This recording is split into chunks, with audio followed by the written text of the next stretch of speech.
Welcome to the Introduction to Division. Today we're going to talk about strategies that you can use to represent division facts. Did you know that you've already been doing division without even realizing it? Think about times where you've thought about making sure a group of friends received the same or equal amount of something. It could have been cookies, erasers, pencils, or candy. The fact that you made sure everyone received an equal share of something meant that you were creating equal groups, the first step in division.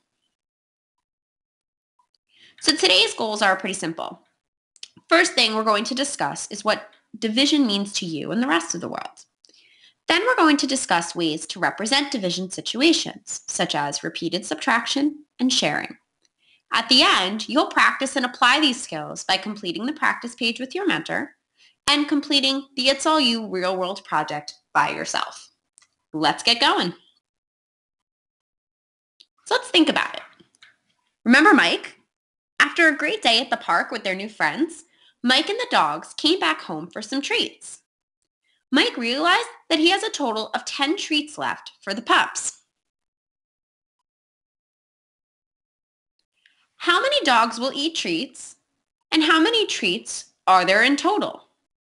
Take a look at your picture.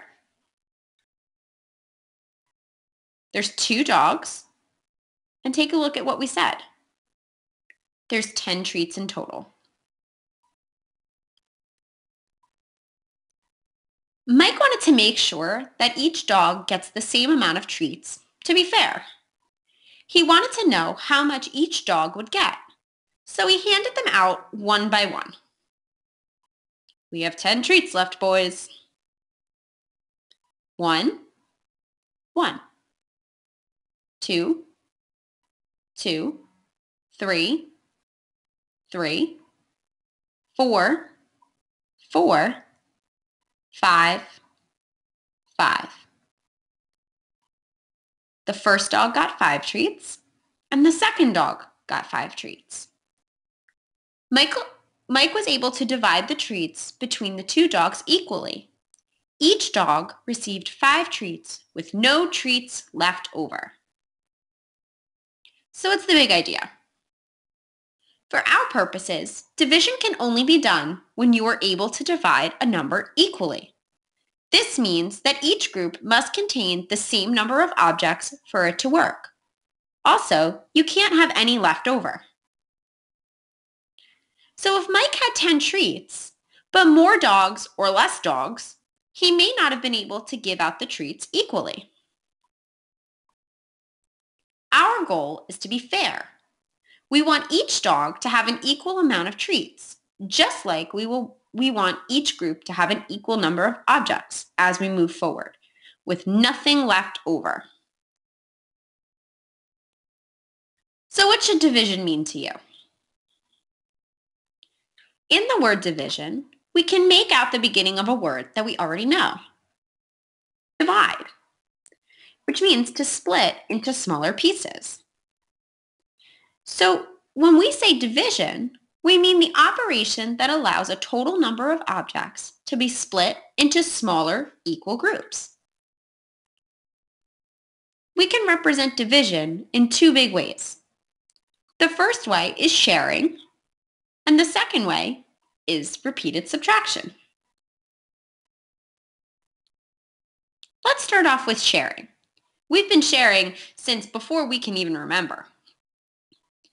When we share anything, it means that we're making sure that we are giving something to others. We usually want to make sure we share fairly by having all objects be the same in size and or quantity. Sharing can happen when you have 1, a total number of objects, and 2, groups that can be shared with. To share equally, we give 1 object to each group, 1 at a time, until the objects are gone.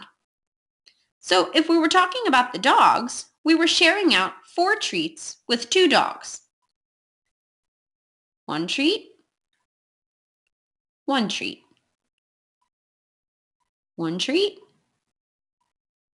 1 treat. Each dog will receive 2 treats. So the key to sharing is making sure that you're giving out one object at a time to each group. You usually know sharing when you know how many groups you have, but are unsure of how many objects belong in each group. So try it out. Pause our video and work with your mentor. You will need at least 20 counters or your household items for this. Try it out. Make sure you have your supplies before continuing. In your workspace, lay out each amount of counters. With your mentor, share counters one by one with the given amount of groups. Discuss how many counters each group should get when you share equally. Discuss what would happen if one more counter was added to the total that you are working with. Would you still be able to share equally? We will check your answers on the next slide. Feel free to go back in the video to work on your sharing skills. Good luck!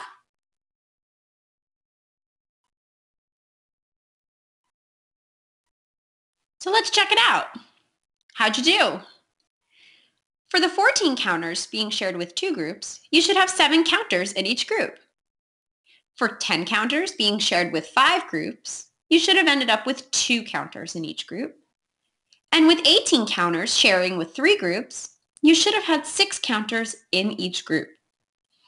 If you were to add one more counter to each amount, you would not have been able to share equally. One group would have had one more. You would not be able to use division in that case. So let's move on to repeated subtraction. In repeated addition, we learn that when we repeat something, it means we do it over and over again. Instead of adding multiple times, in division, we take away or subtract many times until we have no more to take away. You are left with groups that have been filled equally. Repeated subtraction can only be used when you are subtracting or taking away the same number many times. Typically, you would use repeated subtraction when you are unsure of how many groups you are dealing with, but you do know how many objects each group should receive. Let's practice one together. For this activity, you'll need your counters, so pause here and get your work area ready with your mentor.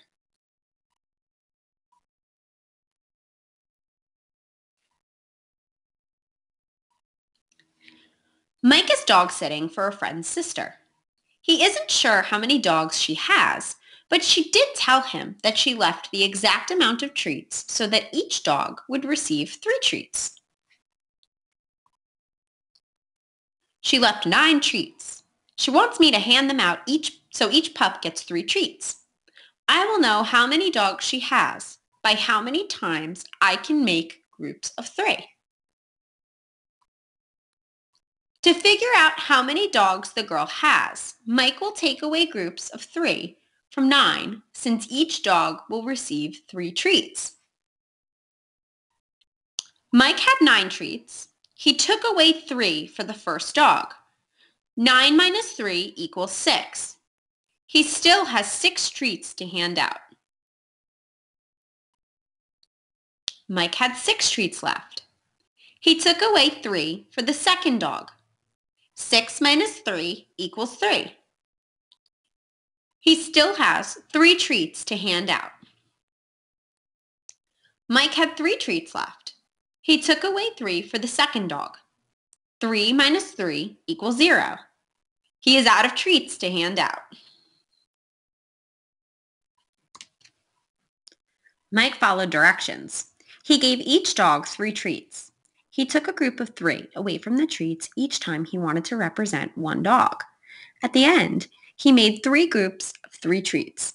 That means he is dog sitting 3 dogs. Try it out. Pause the video and work with your mentor. You're going to need at least 20 counters or your household items for this try it out. Make sure you have your supplies before continuing. In your workspace, lay out each amount of counters. With your mentor, use repeated subtraction to decide how many groups you are dividing the counters into. Remember to count the amount of times you make the groups of blank, because that will tell you how many groups you are working with. We'll check in on the next slide. Good luck! Welcome back. How'd you do? Take a look at your groups. Always remember that you can go back and review in the video anytime.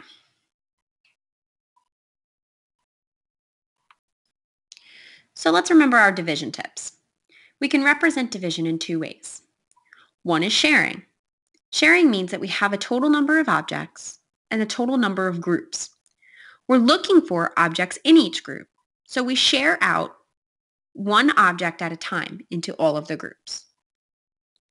For repeated subtraction, we have a total number of objects and we have the number of objects in each group, but we're looking for the groups.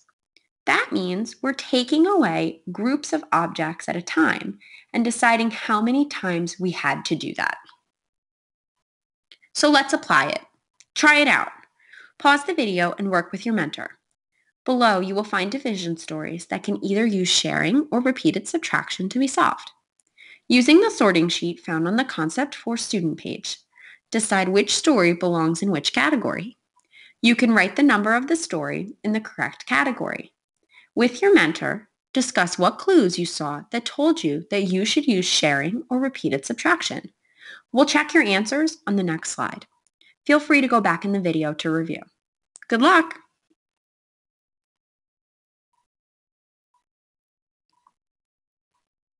Welcome back. How did you do? Remember, you can always head back in the video to review any of the concepts we talked about at all today. So let's recap.